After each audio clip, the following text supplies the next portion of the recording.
तो नमस्कार भाइयों, आज हम वापस आ चुके हैं अपने चैप्टर लाइट में और आज हम स्टार्ट करेंगे इसका लेक्चर नंबर 2। और इस लेक्चर में बेसिकली होने क्या वाला है, रूल्स टू ड्रॉ दी रे डायग्राम। वो कौन कौन से रूल्स हैं जिनकी हेल्प से हम रे डायग्राम बना सकते हैं किसी भी पर्टिकुलर स्फेरिकल मिरर का या स्फेरिकल लेंसेज का। ठीक है, तो चलो स्टार्ट करते हैं। पहला पॉइंट क्या लिखा हुआ है इस टॉपिक में, the rays of light passing parallel to the principal axis will converge at the focus after reflection। तो देखते हैं इस पॉइंट का क्या मतलब है। मान लो यहां मैंने एक ले लिया कनकेव मिरर, ठीक है। इस कनकेव मिरर का जो पोल है वो यहां कहीं होगा बीच में। अब मैंने एक लाइन बनाई जिसे मैं क्या कहता हूं, प्रिंसिपल एक्सिस, ठीक है। ये क्या होती है, मेरी पोल। और बाकी सेंटर ऑफ कर्वेचर और फोकस तो आपको पता ही होगा क्योंकि हम लास्ट लेक्चर में डिस्कस कर चुके हैं।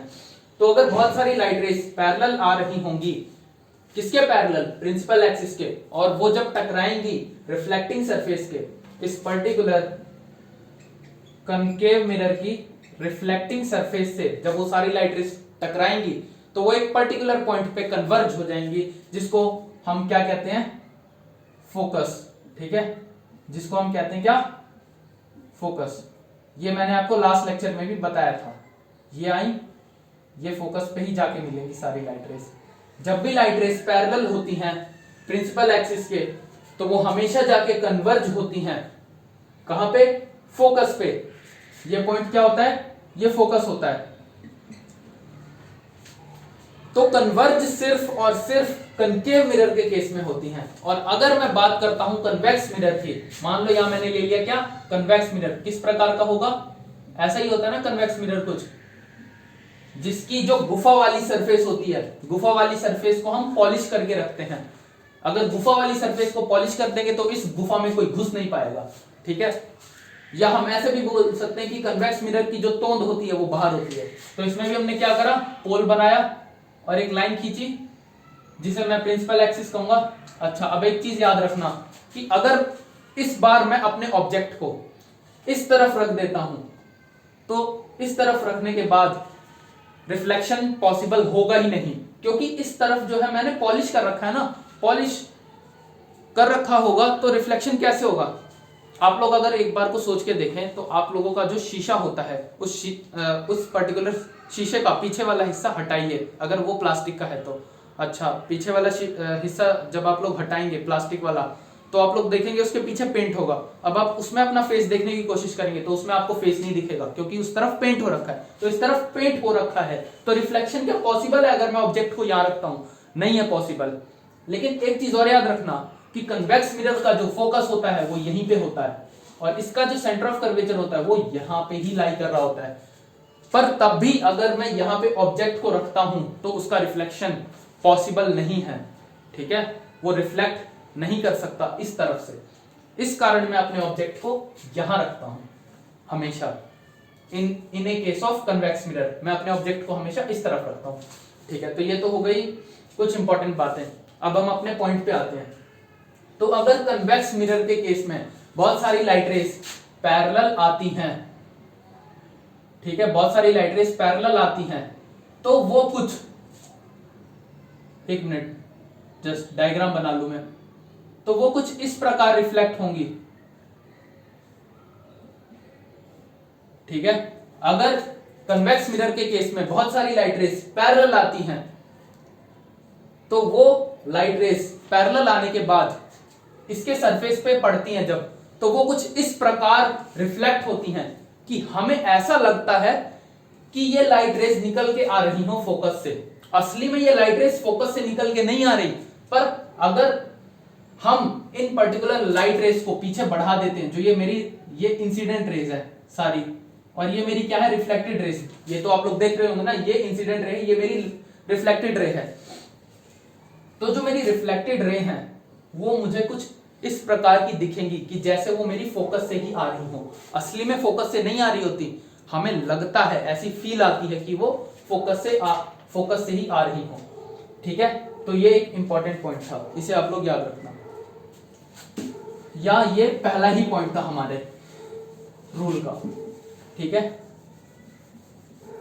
और यहाँ पे अगर आप लोग ध्यान से देख पा रहे हैं तो आपकी जो लाइट रेज हैं वो सब बाहर जा रही हैं, कुछ इस प्रकार बाहर जा रही थी। अगर आप लोगों ने यहाँ वो डायग्राम देखा हो, पर्टिकुलर डायग्राम, और इससे हम क्या कह सकते हैं, जब भी लाइट रेज इस प्रकार से बाहर जाती हैं तो हम कहते हैं कि लाइट रेज डाइवर्ज हो रही हैं। और हमें ऐसा लग रहा था कि वो सारी लाइट रेज फोकस से ही डाइवर्ज हो रही हो, हालांकि असली में नहीं हो रही थी, पर लग रहा था कि in a case of convex mirror light rays are diverging from focus.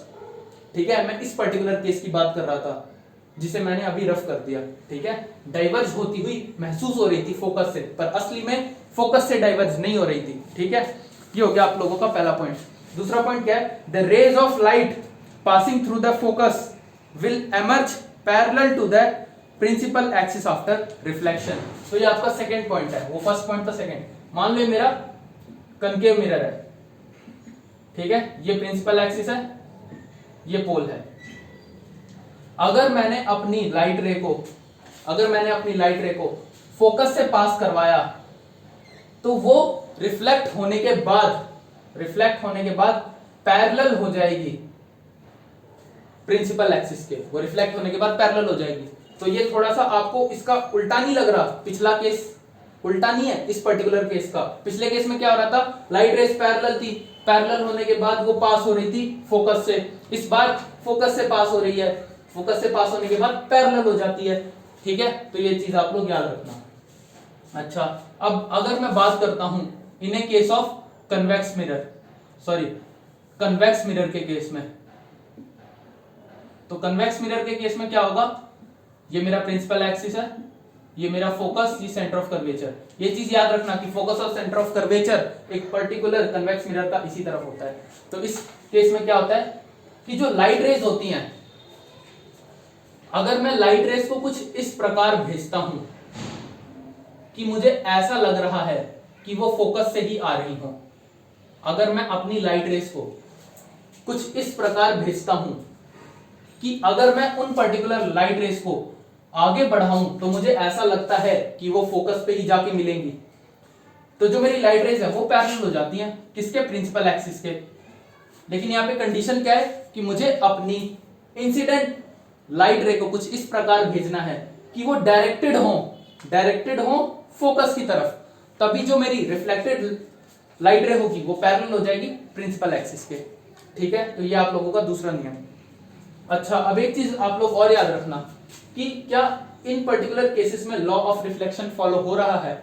मैं कहूंगा हाँ, लॉ ऑफ रिफ्लेक्शन फॉलो हो रहा है। तो हम लोग कैसे देखें, मान लो ये मैंने सेंटर ऑफ कर्वेचर बनाया, और मैंने आपको पिछले लेक्चर में बताया था कि सेंटर ऑफ कर्वेचर से मैं किसी भी स्फीयर के किसी भी पॉइंट पे नॉर्मल बना सकता हूं। ठीक है, तो मान लो मैंने इस पर्टिकुलर पॉइंट पे एक टेंजेंट खींच दिया टेंजेंट। अब सेंटर ऑफ कर्वेचर से मैं एक लाइन खींचता हूं इस टेंजेंट पे, तो जो मेरी ये लाइन होगी, अब ये लाइन नॉर्मल की तरह काम करेगी। ठीक है, ये जो लाइन होगी ये मेरी नॉर्मल की तरह काम करेगी, और ये होगा मेरा एंगल ऑफ इंसिडेंस और ये होगा एंगल ऑफ रिफ्लेक्शन, और ये दोनों आपस में क्या होंगे भाई, बराबर होंगे। ये चीज याद रखना, एंगल ऑफ इंसिडेंस ये है और एंगल ऑफ रिफ्लेक्शन ये है, ये चीज आप लोग याद रखना। तो ऐसा ही आप हर केस में बना सकते हैं नॉर्मल, सेंटर ऑफ कर्वेचर से पास होती हुई नॉर्मल। इस केस में भी आप बना सकते थे, कैसे, ये आप लोगों का सेंटर ऑफ कर्वेचर है। ठीक है, सेंटर ऑफ कर्वेचर से मैंने इस पॉइंट को ऐसे ज्वाइन कर दिया, ठीक है, और यहां मैंने एक टेंजेंट खींच दिया, तो अब मेरा क्या हो जाएगा, ये पर्टिकुलर लाइन जो है नॉर्मल की तरह बिहेव करेगी, और जो मेरा ये वाला एंगल है और ये वाला एंगल आपस में बराबर हो जाएगा। यहां भी लॉ ऑफ रिफ्लेक्शन फॉलो हो रहा होगा, और ये मेरा क्या है, इंसिडेंट एंगल या एंगल ऑफ इंसिडेंस, और ये एंगल ऑफ रिफ्लेक्शन। यहां भी एंगल ऑफ इंसिडेंस और एंगल ऑफ रिफ्लेक्शन बराबर होंगे। ऐसा हर केस में होगा, मैं आप लोगों को ये बार बार बना के दिखाने वाला नहीं हूं, आप लोग यहां पे देख लें इसे। ठीक है, तो ये आपको हो गया दूसरा पॉइंट। अब थर्ड पॉइंट कौन सा है, तीसरा पॉइंट ध्यान से देखो, the rays of light passing through the centre of curvature will retrace their path after reflection. ठीक है, मान लो ये मेरा कोई कनकेव मिरर है, ये मेरा तीसरा पॉइंट है, ये कोई कनकेव मिरर है, ये प्रिंसिपल एक्सिस है, ये फोकस है, ये सेंटर ऑफ कर्वेचर है। अगर मेरी लाइट रे सेंटर ऑफ कर्वेचर से पास होती है तो वो रिफ्लेक्ट होके इसी पाथ पे वापस आ जाती है, ऐसे आई और ऐसे ही वापस आ जाएगी। ठीक है। और अगर मैं बात करता हूं अपने कन्वेक्स मिरर की, ये तो कनकेव मिरर की बात हो गई। कन्वेक्स मिरर में कैसा होगा, ये मेरा कन्वेक्स मिरर है, ये मेरा प्रिंसिपल एक्सिस है, ठीक है, ये फोकस, ये सेंटर ऑफ कर्वेचर।